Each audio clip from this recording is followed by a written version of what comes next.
Class 6 chapter 2 वर्ण विन्यास arrangement of letters. देखिए इस चैप्टर में वर्ण विन्यास का मतलब है वर्ण और वर्णमाला। तो अभी तक देखिए ये है कि वर्ण में वर्ण किसे कहते हैं, तो वर्ण जो है वो भाषा की छोटी से छोटी ध्वनि है जिसके और खंड नहीं किए जा सकते, वो वर्ण कहलाते हैं। ठीक है, खंड नहीं किए जा सकते का मतलब है कि उसके हम टुकड़े नहीं कर सकते, उसका हम वर्ण विच्छेद नहीं कर सकते, उसको हम अलग नहीं कर सकते, वो कहलाता है वर्ण। वर्ण भाषा की लघुतम इकाई है, वह सबसे छोटी से छोटी इकाई होती है जिसके हम टुकड़े नहीं कर सकते। वर्णों के और खंड नहीं किए जा सकते। आ, ई, क, च ये सब क्या है, ये सब वर्ण हैं। वर्णों को हम अक्षर भी कहते हैं, ये वर्णों का उच्चरित रूप होता है। अब आते हैं हम लोग वर्णमाला पे। तो वर्णों के व्यवस्थित समूह को वर्णमाला कहते हैं। जब इन्हीं वर्णों को हम व्यवस्थित तरीके से लिखते हैं और व्यवस्थित तरीके से रखा जाता है तो उसको हम कहते हैं वर्णमाला। प्रत्येक भाषा की अपनी वर्णमाला होती है, उसमें भाषा के वर्णों को एक निश्चित क्रम में रखा जाता है। हिंदी वर्णमाला में वर्ण दो प्रकार के होते हैं, पहला है स्वर और दूसरा है व्यंजन।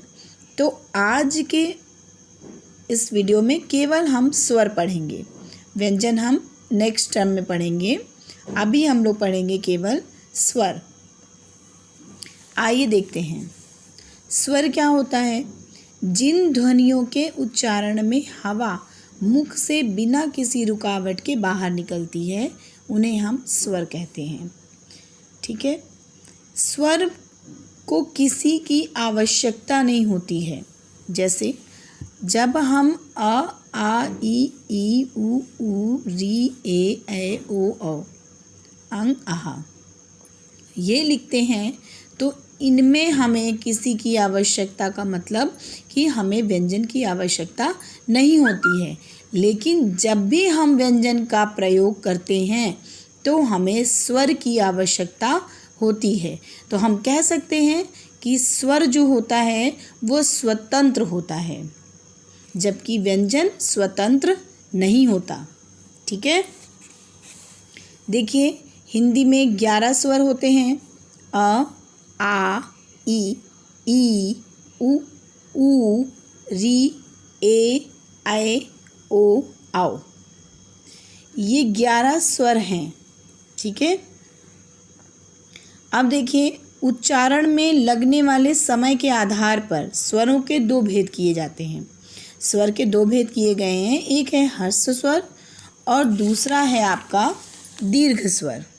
ठीक है, अब देखिए ह्रस्व स्वर में क्या होता है कि जिन स्वरों के उच्चारण में बहुत कम समय लगता है उन्हें हम ह्रस्व स्वर कहते हैं। ठीक है, यहाँ पे ह्रस्व स्वर 4 हैं केवल। अ, ई, उ, री ये हमने बहुत जल्दी बोल दिया, इनमें कोई भी समय नहीं लगा। अ, ई, उ, री तो ये हमारे कहलाएंगे ह्रस्व स्वर। दूसरा है आपका दीर्घ स्वर। तो जिन स्वरों के उच्चारण में ह्रस्व स्वरों की तुलना में अधिक समय यानी उसका लगभग दुगना समय लगता है, जितना ह्रस्व स्वर में लगता है आ, ई, उ, री उससे अधिक समय, उसके दुगना समय जिसमें लगता है उन्हें हम दीर्घ स्वर कहते हैं।